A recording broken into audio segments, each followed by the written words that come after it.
ยิงแม่นยำและปืนฮาวิตเซอร์ของอเมริกาใส่ลูกเอ็กซ์คาลิเบอร์แม่นยำบ่ผิดเป้าเข้าเป้าทุกทียิงไปแล้วเข้าเป้าจรวดให้มาเป็นผู้ทำลายกองบัญชาการปืนใหญ่ฮาวิตเซอร์กับปืนใหญ่เซซ่าของฝรั่งเศสและของอเมริกาของเยอรมันของประเทศต่างๆที่ช่วยเหลือมานั้นเป็นการตีอัดยิงหลัดการเคลื่อนไหวลำเลียงนี่แหละสภาพการสงครามในยูเครนบักโปตีนจบแน่ๆบางคนในเอเชียเฮามักเว้าว่าระวังรัสเซียมีนิวเคลียร์ใดมันจะยิงอเมริกายิงอังกฤษใดพวกนี้จะได้รับหมดจากอาวุธของรัสเซียเพราะรัสเซียเก่งมีนิวเคลียร์ว่าซั่นแต่เจ้าก็บ่ฮู้จักว่าอเมริกามีอเมริกานิวเคลียร์ของเขานั้นบ่ได้ประจำการอยู่ในอเมริกาได้พี่น้องว่าตั้งแต่ไบเดนกดปุ่มสัญญาณว่าจัดการว่าซั่นภายใน5นาทีหรือ2นาทีนั้นมันจะไปถึงมอสโกทันทีเพราะว่ามันอยู่ในใกล้ๆนั้นมันอยู่ใกล้และมันก็สามารถถล่มกรุงมอสโกได้ราบคาบทันทีและเจ้าสิส่งมายิงวอชิงตันแต่อย่าลืมได้ก่อนจะมาฮอดวอชิงตันนั้นเขาเอาเจ้าราบคาบก่อนแล้วพี่น้องอันนี้แม่นความจริงพี่น้องอเมริกาเขาบ่ย้านดอกนิวเคลียร์ของรัสเซียนั่นเจ้าสิมีเท่าใดก็ตามเขาบ่ย้านถ้าเจ้าพร้อมจะเฮ็ดพร้อมแล้วจะสิบหายเจ้าก็เฮ็ดโลดเห็นบ่ดังนั้นเขาจึงส่งอาวุธให้คัดค้านเจ้าต่อต้านเจ้าเขาเคยลองกับเจ้ามาหลายแห่งแล้วลองกับเจ้าอยู่อัฟกานิสถานลองกับเจ้าอยู่อิรักลองกับเจ้าอยู่หลายแห่งพี่น้องรัสเซียอยู่เบื้องหลังซอยซาดัมฮุเซนคราวนั้นก็บ่เห็นได้หยังสุดท้ายแล้วรัสเซียก็แพ้เจ้าก็ซอยหยังบ่ได้เห็นบ่อันนี้แหละเห็นแล้วบ่อาวุธของรัสเซียใส่จรวดสกัดยิงมาใส่เขาก็ยิงปฏิกิริยาขึ้นไปต่อต้านตกลงเป็นข้าวตอกดอกไม้เป็นบังไฟดอกลอดมาดอกลูกนึงหรือครึ่งลูกที่ลอดมาใส่อิสราเอลเท่านั้นแหละเจ้ายิงมา100ลูกนะลอดมาครึ่งลูกตกใส่เขาให้คิดเอาดีบ่ดีพันยิงขึ้นมาซ้ำเขาทำลายกับที่แล้วหมดแล้วเขาถล่มทั้งเว้นทั้งคืนแบกแดดเป็นเวลา7วันเขาถล่มมืดฟ้ามัวดินตัดการคมนาคมตัดทุกสิ่งทุกอย่างลงสั่งให้ออกจากคูเวตเพื่อเจ้าถอยออกไปแล้วก็เป็นกากนาพี่น้องอเมริกาถล่มตามเส้นทางนั้นโดยอาปาเช่เฮลิคอปเตอร์รถถัง A10 นี่เป็นฝูงเลยคายลงมาบาทหนึ่งนี่รถถังรถซ่านี่บุเรืออย่างเลยเป็นซากเห็นแล้วบ่พี่น้องดังนั้นแหละให้ลูกหลานมั่นใจว่าโลกเสรีมหาอำนาจเขาบ่ได้อยากเฮ็ดผู้ใดดอกแต่หากเจ้ากวนเจ้าหาเรื่องเจ้าซอกเรื่องและเจ้าจะได้พี่น้องเจ้าจะได้เรื่องคือดังปัจจุบันนี้รัสเซียเฮ็ดเริ่มกวนหมู่เริ่มลุกลานหมู่เอาทหารไปยึดหมู่แล้ว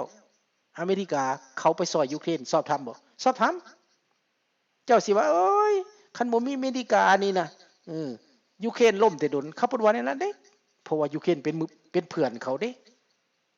เป็นคนที่นิยมเขาเด้เห็นบ่ยูเครนเขาต้องการอยากเห็นหยังเขาต้องการอยากเป็นเสรีประชาธิปไตยเขาต้องการอยากเข้ายุโรปเขาต้องการอยากเข้านาโตเขาต้องการความป้องกันบ่อยากให้เจ้ามาเหยียบย่ำทำลายเขามันเป็นสิทธิ์อันชอบธรรมของประชาชนเด้ของรัฐบาลเด้ เซเลนสกี้ก็ถูกเลือกมาอย่างท่วมท้นประธานาธิบดีคนก่อนก็ถูกเลือกมาอย่างท่วมท้น2คนนี้ก็บ่มีผู้ใดเอารัสเซียแม้แต่เซเลนสกี้ที่เว้าว่าในการหาเสียงจะเจรจาจะอบรมกับปูตินหาทางออกเพื่อสันติภาพแต่ในที่สุดบักปูตินมันบ่ต้องการสันติภาพมันสิมาฆ่าเซเลนสกี้ซ้ำเห็นบ่เขาก็จำเป็นต้องได้สู้แหละเนาะแม่นผู้ใดสิปะให้ชาติอื่นทหารประเทศอื่นมาฆ่าเขาแบบฟรีๆอย่างน้อยก็ต้องแลกกันละแหมแม่นบ่สิ่งที่มันสอบทำนั้นแม่นคนยูเครนสอบทำทหารรัสเซียนั้นไปลบแบบบ่รู้จักเหตุจักผลสงครามอันนี้มันเป็นสงครามเพื่อหยังเขาถามทหารรัสเซียถามเฮ็ดเพื่อบักปูตินบ่เฮ็ดเพื่อเอกราชอันใดเฮ็ดเพื่อศัตรูอันใดละงงเฮ็ดศึกกับเพื่อนบ้านตัวเองเฮ็ดศึกกับพี่น้องตัวเองอันนี้แหละพี่น้องความจริงเป็นสิ่งบ่ตายสัจจังวิอมตะวาจาพี่น้องลูกหลานผู้ฟังผู้ชมในเมื่อนายปูตินได้ตัดสินใจแบบนี้แล้วมันบ่ชนะและสิถอยแบบใดล่ะบัดนี้ถอยแบบใดถอยก็ยากไปหน้าก็บ่ได้ซ้ำบ่นำทหารยูเครนพัดลุกคืบบัดนี้บุกเข้าไปติ๊กๆเมื่อวานนี้ทหารยูเครนบุกเข้าไปมาริโตโปลบุกเข้าไปซาโปริเซียบุกเข้าไปตีตัดหลังพี่น้องทำลายคลังอาวุธทำลาย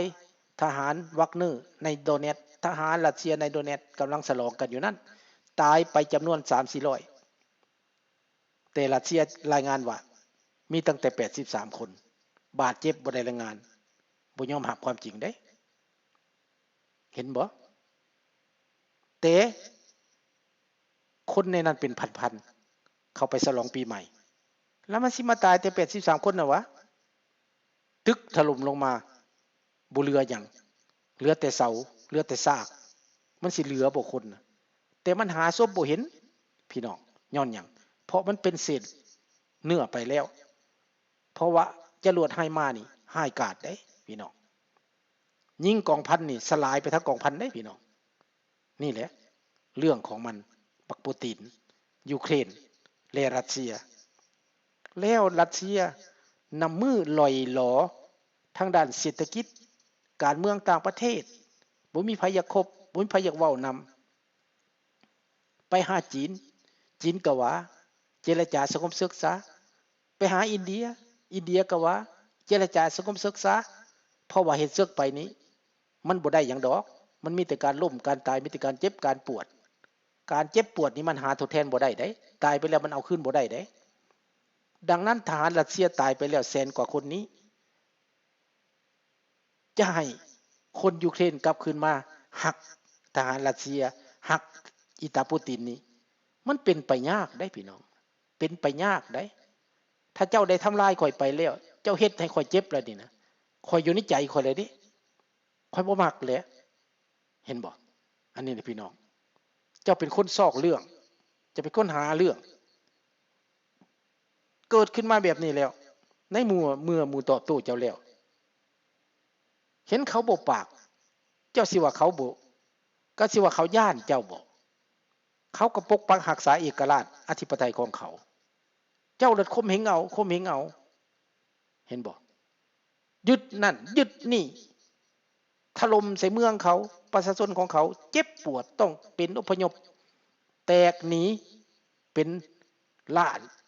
หลายล้าน 4-5 ล้านคนหนีจากประเทศประชาชนเด็กเล็กเด็กน้อยอุ้มลูกผูกหมาวาดภาพเบิ่งในแม่พี่น้องแต่บักปูตินบ่มีความรู้สึกบ่มีความเสียใจยังว่าตัวเองถูกต้องยังว่าตัวเองเป็นธรรมแล้วมันเป็นแนวใดล่ะถ้าหากบ่ชนะเวรกรรมก็จะมาลงที่บักปูตินจะเสียการเมืองเสียที่นั่งเสียหน้าที่นอกจากนั้นแล้วสิเป็นหยังอีกอาจจะถูกตาม ล่าตามจับเอาขึ้นศาลโลก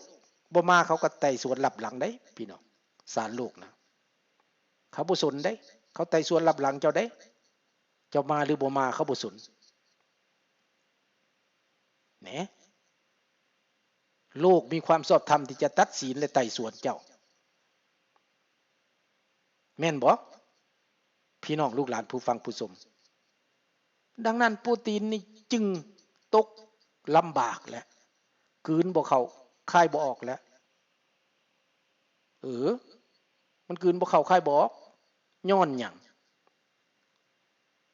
สิถอยกระถึกประชาชนผู้ที่มักสงครามนั้นด่า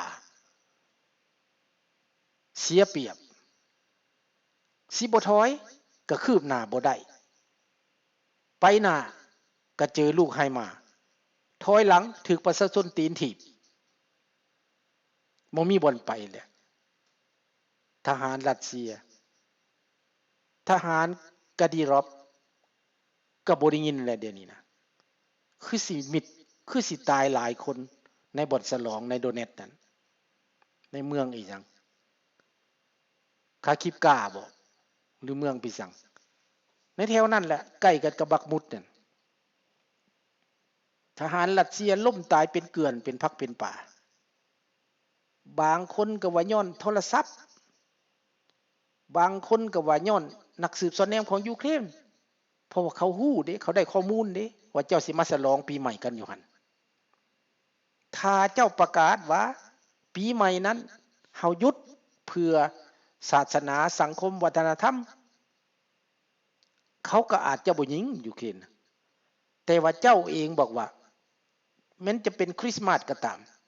มันสิเป็นปีใหม่ก็อย่าบ่หยุดเพราะเจ้าบ่สนใจเรื่องความรู้สึกของคนเจ้าใช้อำนาจป่าเถื่อนเจ้าหวังสิฆ่าสิแกล้งเขาดังนั้นยามปีใหม่เขาก็จะบ่ไว้เจ้าเหมือนกันเขาก็จะจอบเอาเจ้าอยู่หั่นแหละเพราะเจ้าเป็นศัตรูที่บ่ยอมเด้ที่มาลุกลานเด้เข้าประเทศเขายึดประเทศเขาทำลายเมืองเขาบ้านเขาเฮือนซานเขาและเขาจัดการกับเจ้านั้นสมแล้วสอบทำแล้วพี่น้องส่วนพวกเชชเชนพวกกาดีรอฟที่มาลบนั้นข้าพเจ้าอยากให้มันได้ล่มสลายไปเลยพวกนี้นะและหมอกาดีรอฟนั้นให้มันถึกรอบสังหารจากทหารของมันเองจากเพื่อนฝูงของมันเองคือกันกับมันรอบสังหารพ่อมันเองนั่นแหละบักนี่ฆ่าพ่อได้บักกาดีรอฟนี่ฆ่าพ่อขึ้นมาอำนาจได้พ่อนั่นต่อต้านรัสเซียแต่บักกาดีรอฟนี้ไปเข้าร่วมมือกับบักปูตินแล้วมาฆ่าพ่อตัวเองเป็นทรพีได้บักนี่นะเห็นบ่ญาติอำนาจถูกซื้อจ้างจากบักปูตินพ่อตัวเองบ่สนพูดไปห้องเอาบักปูตินพูดเป็นพ่อหมาบ่จักเจ้าลูกเนรคุณ